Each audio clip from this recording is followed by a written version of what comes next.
Hello friend, कैसे हैं आप सब। मैं सब देव प्रकाश मंडल। हम क्लास 12 के बायोलॉजी का जो छठे चैप्टर हैं उसी का अध्ययन करने वाले हैं। ठीक है, तो छठे चैप्टर में आते हैं वंशागति। वंशागति के आणविक आधार। ठीक है, तो वंशागति का आणविक आधार पे क्या है वो देखना है, यानी मोलेकुलर बेसिस ऑफ इनहेरिटेंस। ठीक है, हम इसी का अध्ययन करेंगे।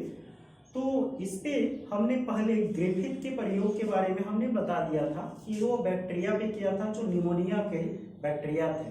ठीक है, निमोनिकोकस और एक था डिप्लोकोकस, वही बैक्टीरिया है, उसी का नाम निमोनिकोकस और बैक्टीरिया डिप्लोकोकस थे। ठीक है, तो वो डिप्लोकोकस से दो स्ट्रेन तैयार किए थे, एक था एस स्ट्रेन, दूसरा था आर स्ट्रेन। आर स्ट्रेन और एस स्ट्रेन पे जब दोनों को हीट किल्ड से मिक्स करके रखा गया था तो चूहे पे जब एक्सपेरिमेंट किया तो चूहे की मृत्यु हो गई। तो उसी समय उसने बोला था कि कोई ना कोई एक ऐसा सेल है जो आर स्ट्रेन के सेल जो है वह एस स्ट्रेन में कन्वर्ट हो गए, जिसके कारण चूहे की क्या हो गई, मृत्यु हो गई। ठीक है, लेकिन वह साबित नहीं कर पाया कि कौन सा पदार्थ है जो कि आर स्ट्रेन को एस स्ट्रेन में कन्वर्ट कर देता है। ठीक, आर स्ट्रेन को एस स्ट्रेन में कन्वर्ट करने के कौन से पदार्थ हैं उसका पता लगाने के लिए एबोरी, मैक्लॉइड और मैकर्टी ने प्रयोग दोहराया। ठीक है, लेकिन ये जो अपना प्रयोग किया, ये प्रयोग चूहे में नहीं किया बल्कि ये अपने प्रयोग को कांच के पत्रों में किया। ठीक है, कांच के जो पत्र हैं उस पे किया। तो ये क्या किए थे कि एस स्ट्रेन वाले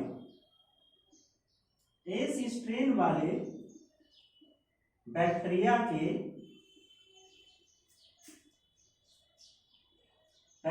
के तीन ग्रुप बनाए।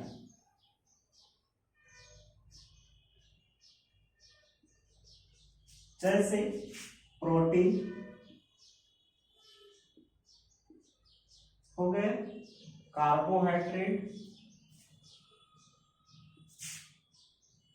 उसके बाद डीएनए, ये तीनों को अलग अलग कर दिया। किससे? एस स्ट्रेन से। ठीक है, अब एस स्ट्रेन से जब अलग किया तो कांच के पत्रों में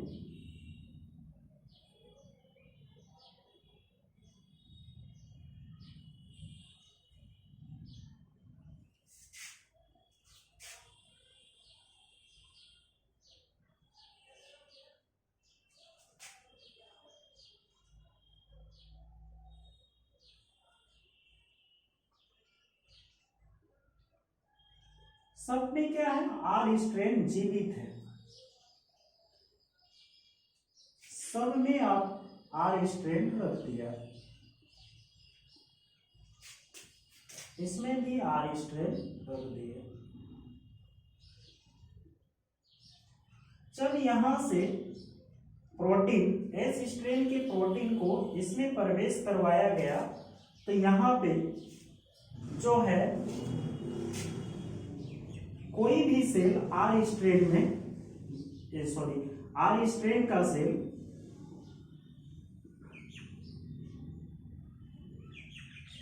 एस स्ट्रेन में नहीं बदले। फिर इसको जब इसमें डाला गया कार्बोहाइड्रेट को, तो ये भी आर स्ट्रेन के सेल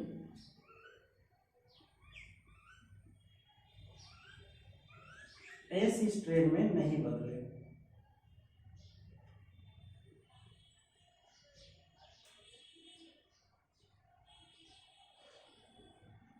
ठीक है, फिर इसको जब डाला गया तो आर स्ट्रेन का सेल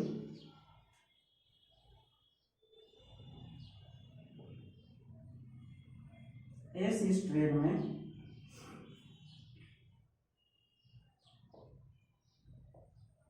बदल गए। ठीक है, तो यहां पे ये नहीं हुआ, यानी प्रोटीन क्या है, नहीं था वो पदार्थ, कार्बोहाइड्रेट भी वो पदार्थ नहीं था, लेकिन डीएनए वो पदार्थ थे जो चूहे को मारने में मदद किया था। ठीक है, तो ये साबित कर दिया कि डीएनए ही क्या है, आर स्ट्रैंड में बदल गए थे। आर स्ट्रैंड का सेल जो था एस स्ट्रैंड में बदला था। कौन? तो डीएनए ही एस स्ट्रैंड में कन्वर्ट करवाया था। ठीक है, अब ये तो इतना साबित कर दिए। उसके बाद ये भी साबित किए कि डीएनए ही जेनेटिक मटेरियल है। ये ग्रिफिथ के आधार से ये साबित कर दिया कि जेनेटिक मटेरियल यही डीएनए ही होगी, यही पदार्थ ने चूहे को मार डाला। ठीक है, अब जो है दूसरा प्रयोग है experiment of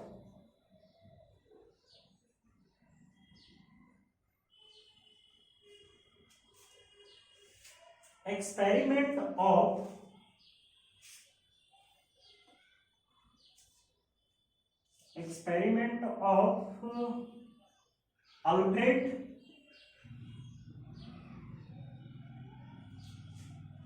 D Hershey and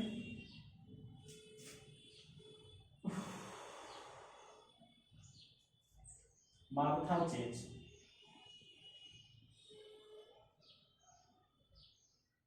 ठीक है, अल्फ्रेड डी हर्शे एवं मार्था चेज का प्रयोग। ठीक है, तो अल्फ्रेड डी हर्शे और मार्था चेज किसमें प्रयोग किया था ये देख लेना है कि अल्फ्रेड डी हर्शे और मार्था चेज कैसे अपना प्रयोग को दोहराया था।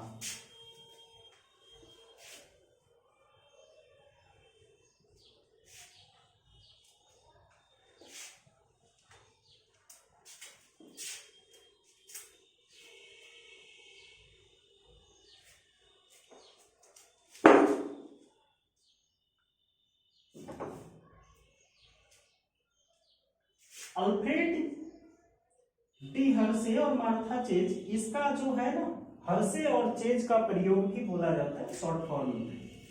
तो सबसे पहले ये बैक्टीरियोफेज लिया।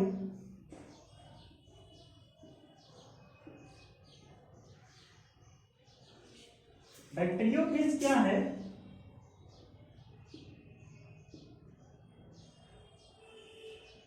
एक प्रकार का वायरस है जो कि बैक्टीरिया पर अपना प्रभाव दिखाता है। ठीक है, इसीलिए बैक्टीरियोफेज को रखा। दूसरा है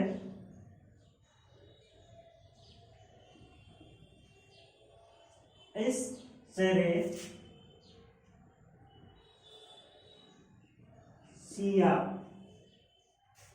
कोलाई।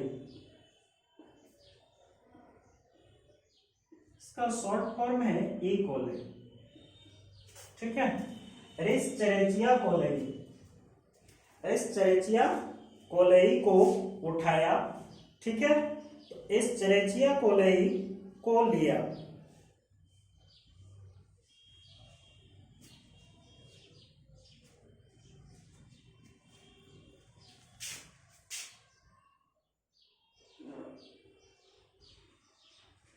एस्चेरेचिया कोलाई को लिया। ठीक है, तो ये जो बैक्टीरियोफेज है, बैक्टीरियोफेज किस स्ट्रक्चर में आता है? ये हेक्सागोनल होते हैं।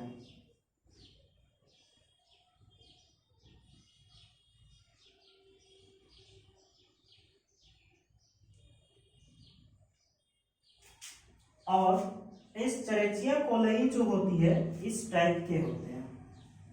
तो ये बैक्टीरिया है जिसके कारण इसका कोई सेंटर नहीं होता है, यानी केंद्र नहीं होता है। ये साइटोप्लाज्म से भरे होते हैं। तो ये जो है, ये इसके पूंछ जो है जेनेटिक मटेरियल का क्या करता है? ट्रांसफर करता है। Transfer of genetic material.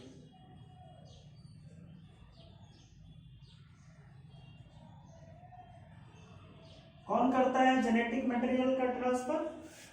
ये जो है बैक्टीरियोफेज है, ये करते हैं और ये अपना डीएनए यहाँ पे तैयार करता है और यहाँ नए नए संतानों की उत्पत्ति कर लेते हैं।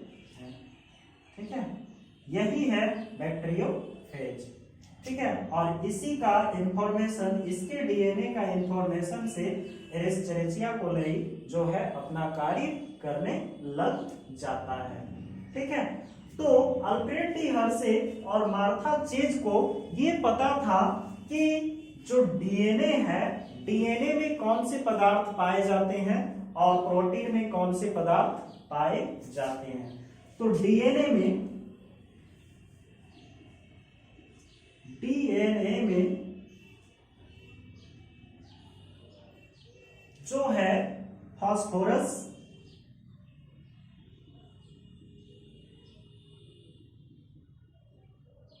पाया जाता है और सल्फर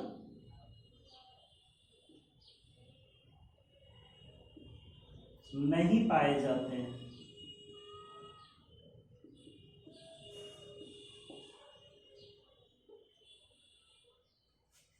फिर क्या है प्रोटीन? प्रोटीन में फास्फोरस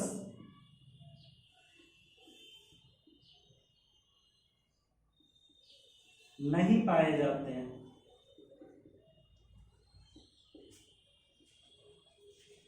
और सल्फर पाए जाते हैं। ठीक है, तो इस टाइप से वह दो मीडियम लिए, ठीक है, और दो मीडियम लेकर यानी दो माध्यम से ग्रो करवाया और ग्रो करवाने के बाद वह फिर बैक्टीरियोफेज को तैयार किया। ठीक है, तो दो मीडियम में क्या था कि इसमें जो है वह क्या लिया था, फास्फोरस जब पाया गया तो इसके फास्फोरस और इसके सल्फर का समस्थानिक उठाया। ठीक है, तो यहाँ पे वह पहला पार्ट, पहला मीडियन और दूसरा मीडियन, तो पहले मीडियन पे अल्फा में वह फास्फोरस का P32 उठाया और बी में S32 लिया। ठीक है, पहले वाले में। दूसरे वाले में क्या लेते हैं, ये प्रोटीन का है और ये डीएनए का है। ठीक है, तो यहाँ पे ये क्या करते हैं, ए में वह लेता है P नॉर्मल यानी सामान्य P को लेता है, 32 को ही लेता है जो सामान्य होते हैं। ठीक है, और B में वह जो है S35 लेते हैं। ठीक है, ये समस्थानिक है सल्फर का। ठीक है, इसीलिए S35 को लिया और ये दोनों का क्या करवाया, बैक्टीरियोफेज तैयार किया।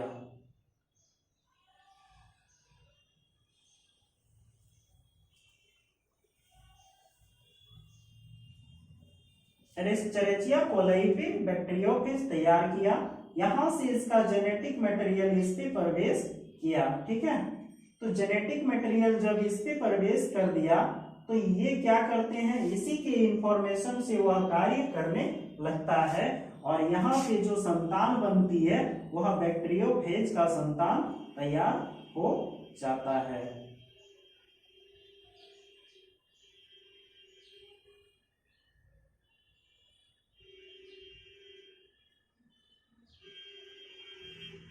इस तरह से अनेक बैक्टीरियोफेज के सेल तैयार हो जाते हैं। ठीक है, फिर ये जो है यहां पे भी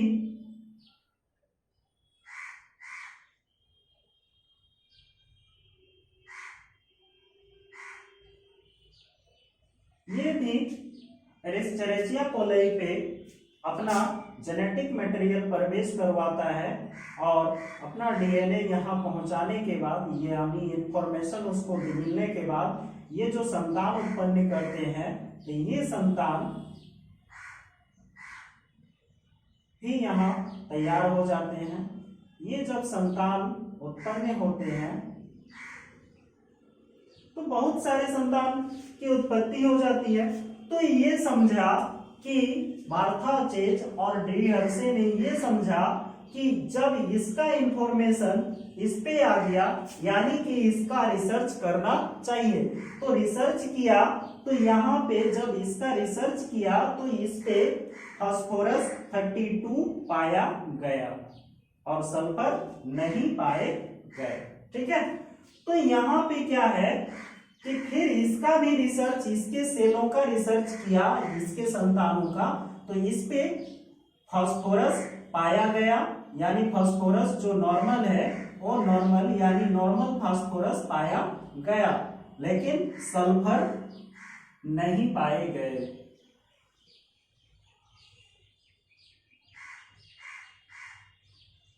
ठीक है, तो फास्फोरस नॉर्मल पाया गया। दूसरा स्टेप में, दूसरा बैक्टीरियोफेज में फास्फोरस नॉर्मल पाया गया लेकिन सल्फर नहीं पाया गया, जबकि हमने सल्फर 35 समस्थानिक उठाए थे प्रोटीन के लिए और इसने समस्थानिक 32 लिए थे, जिसके कारण यहाँ पे फास्फोरस 32 ही पाया गया और इसमें 35 जो सल्फर थे वो नहीं पाए गए। इसीलिए ये जो है प्रोटीन का अंग है और ये क्या है, डीएनए का अंग है। डीएनए का अंग होने के नाते यहाँ पे क्या पाया गया, डीएनए में देखिए यहाँ पे लिखा हुआ है कि डीएनए में फास्फोरस पाया जाता है, सल्फर नहीं पाए जाते हैं। तो यहाँ पे सल्फर नहीं पाया गया, फास्फोरस पाया गया और यहाँ पे भी फास्फोरस पाया गया, सल्फर नहीं पाया गया। अतः इसी से सिद्ध हो जाती है कि फास्फोरस जहां है यानी कि डीएनए ही क्या है, सर्वमान्य रूप से ये साबित कर देते हैं कि डीएनए ही जेनेटिक मटेरियल है। तो अल्फ्रेड डी हर्शे और मार्था चेज ने सर्वमान्य रूप से सिद्ध कर दिया कि डीएनए ही जेनेटिक मटेरियल है। ठीक है, तो जेनेटिक मटेरियल कौन है, तो डीएनए है। ठीक है, अब हम जो है इसके अगला टॉपिक जो होंगे उसको फिर हम पुनः बता देंगे आप लोग को। इसमें डीएनए का रेप्लिकेशन होगा, डीएनए का स्ट्रक्चर होगा, फिर डीएनए आरएनए का ट्रांसफॉर्मेशन होगा, ये सारे हैं। जीनोम के बारे में अभी अध्ययन करना है, अभी तो ये चैप्टर शुरू ही हुई है। ठीक है, तो फिर पुनः आप लोग को इसके जो वीडियो होंगे पढ़ाने के बाद जो वीडियो बन जाएगी उसको हम आपको प्रोवाइड करा देंगे। ठीक है, थैंक यू फॉर वॉचिंग।